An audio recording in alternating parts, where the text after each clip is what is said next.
guys, my name is Favi, and if you want to learn how to get through the airport in the easiest, fastest, most painless way possible, then keep on watching. As you know, on this channel we do all sorts of travel videos. I just want to help everyone out there catch the travel bug and travel as much as they can in the smallest budget possible, like I've been doing for the past few months. So before we continue, I want you guys to leave me in the comments below your worst airport story. You can see one of the worst ones I had was when I had to sleep at El Prat a few months ago. I have a video up here that you can watch. I've had others that I can also tell you guys, so let me know as well. Leave a like if you want me to tell you guys the worst airport story I've ever had. So I have a few pointers that I think everyone should follow before they even make it to the airport.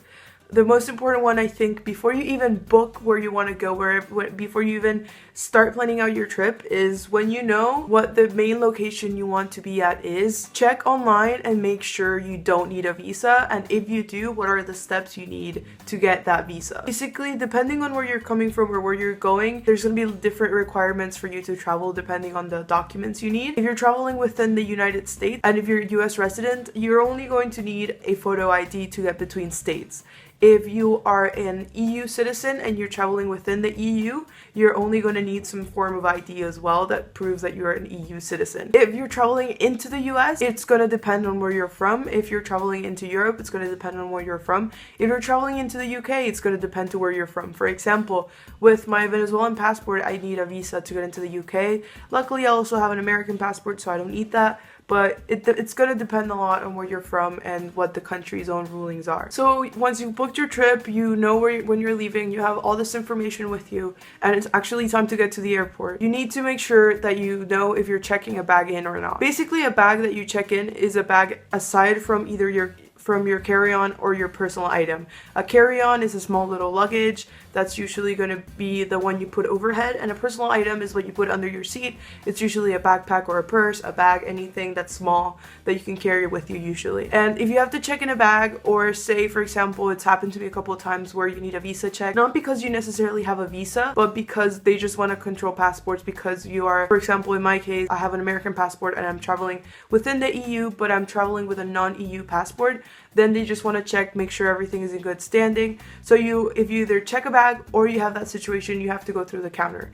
If you have to go through the counter, you want to get to the airport a little bit earlier because there's usually a line. But if you're not checking in a bag, if you are absolutely fine when it comes to your passport, you don't need any checks, and you've got your boarding pass with you, you can go straight through security. Basically, you skip the line at the counter, you don't have to check in with your airline, you go straight to the security line. There they scan your boarding pass and all that stuff, and you go through. If it is an international flight and you do need a further visa check where you're traveling either from the US to South America or to Europe or vice versa, whichever way, you're going to probably find a passport control. Passport control is just a place where they look at your passport, they look at your face, they look at your passport, and they make sure you are who you say you are. That is just a regulation to make sure that no one travels without the proper documentation, and it's usually going to guide you to it if it is that kind of flight. If it's not, you're going to be allowed to go through straight through security. But if it is a country that has an outbound passport check, because not all countries have them either, if it is a country that has an outbound passport check, they're going to guide you to it through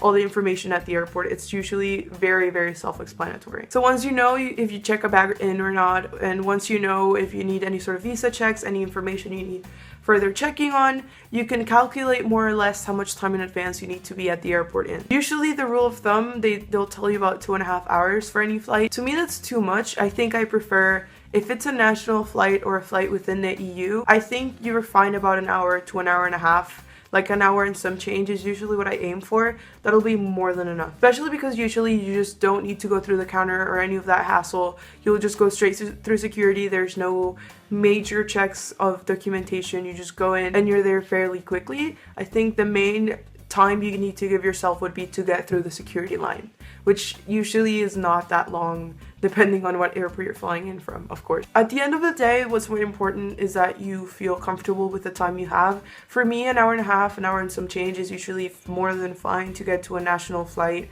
or to a flight within the EU. But when it comes to an international flight, because there's a bit more stress, it's a longer flight, blah, blah, blah. I like to be there 2.5 hours, just over 2.5, just so I have the time to, if there's any mistakes, if there's any issues, if whatever, I can just rest and let my brain relax a little bit, to me that's the best option.